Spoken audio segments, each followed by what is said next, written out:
something's changed. Over the weekend, we saw what it was all about.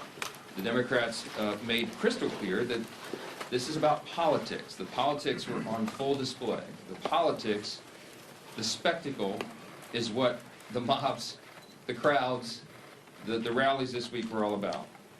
It was quite ironic, though. The irony was very glaring. They called it the No Kings Rally.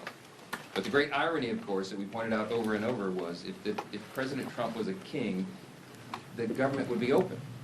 If President Trump was a king, he would have closed the national parks and the National Mall, so they couldn't have had the rally out here. By the way, that's what President Obama did during the shutdown in 2013, closed all the parks and the National Mall. Here in Washington, you had Senators Bernie Sanders and Chris Murphy and Cory Booker and others marching in the streets. Now, these are the same senators who voted over and over to shut down the legislative branch and hand the reins to President Trump.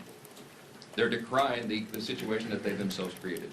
This has always been about the spectacle. Chuck Schumer himself joined the spectacle in New York City. And it's interesting to note his activities there. He was standing side by side some of the most radical groups that maybe ever assembled on U.S. soil. They openly advertised as co-sponsors of the event in New York City. The Communist Party USA, the Democrat Socialist of America, the Freedom Socialist Party, the Young Communist League of New York, many others. Do we need any further evidence? They're not hiding this. They're out in the open. They're not shy about it. Because this is the core constituency of the modern Democratic Party. These are objective facts. Look at what's happening. Open your eyes. It is exactly why Chuck Schumer is pandering in this whole charade.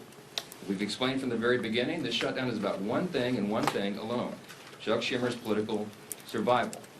Now, I noted on Friday the lead organizer of the rallies this weekend issued an open threat to Democrats.